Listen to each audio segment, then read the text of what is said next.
I only went in to get my appendix removed. But when I woke up, I felt wrong. The nurse helping me Epsilon change said, "I'm so sorry. I didn't know he didn't tell you." "Tell me what?" I asked. She pulled the curtain shut and whispered, "Your husband approved a second surgery. One you never consented to. My name is Claire, and I'm 32 years old."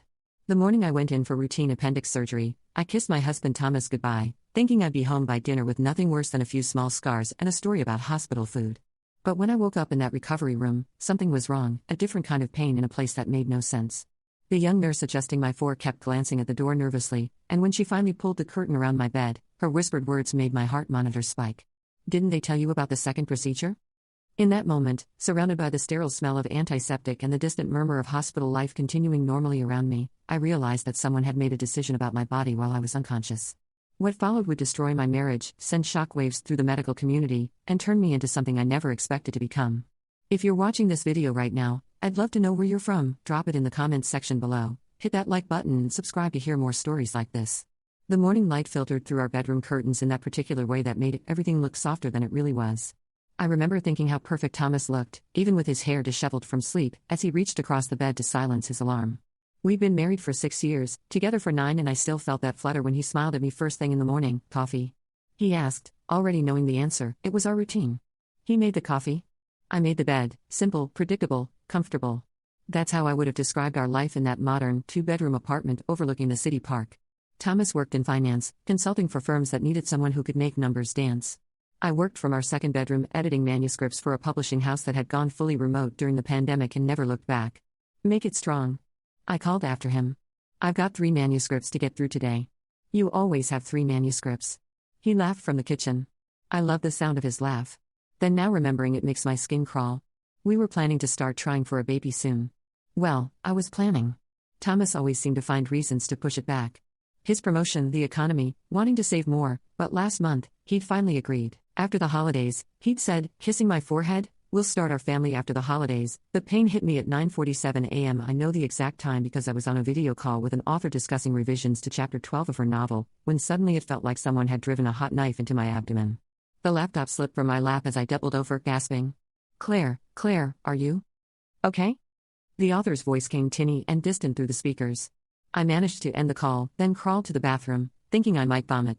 The pain radiated from my right side, sharp and unrelenting food poisoning. No, we'd had the same dinner last night. Appendicitis, the word floated up through the haze of pain. My sister had appendicitis in college. This felt exactly how she described it. "Thomas," I called out, but he was in his office on a call. I texted him, "Something's wrong." Hospital now. He found me on the bathroom floor, tears streaming down my face. I'd never seen him move so fast, grabbing my purse, his keys, practically carrying me to the car. His hand found mine as he drove, squeezing gently at red lights. "It's going to be okay." He kept saying, "I've got you. I've got you." The emergency room was a blur of fluorescent lights and concerned faces. Thomas handled everything, the insurance cards, the paperwork, answering questions while I curled on the examination table trying not to scream. The nurse who took my blood was gentle, warning me about the stick. The ultrasound tech apologized for the cold gel. Everyone was so kind, so careful with me. Acute appendicitis. The ER doctor confirmed after what felt like hours, but was probably only 45 minutes, "We need to get you into surgery today."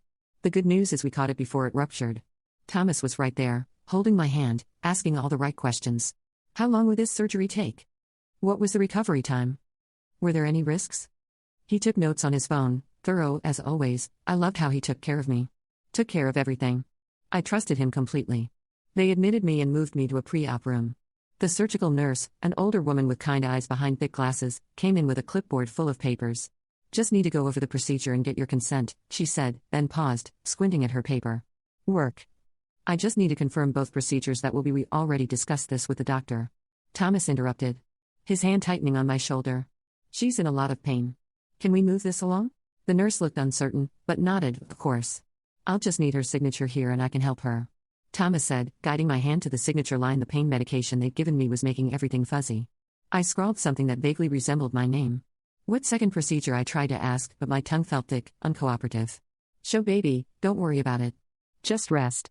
Thomas kissed my forehead. "I'll be right here when you wake up." They wheeled me toward the operating room. The anesthesiologist was explaining something about counting backward from 10, but I was still trying to form the question, what second procedure? The mask came down over my face, and the world started to fade. "You're in good hands." Someone said, just rest. 10, 9, 8. What second procedure? 7, 6. The world went dark. I woke up slowly, like swimming up from the bottom of a deep pool. My throat was dry, scratchy from the breathing tube. The recovery room was dim, quiet, except for the steady beep of monitors.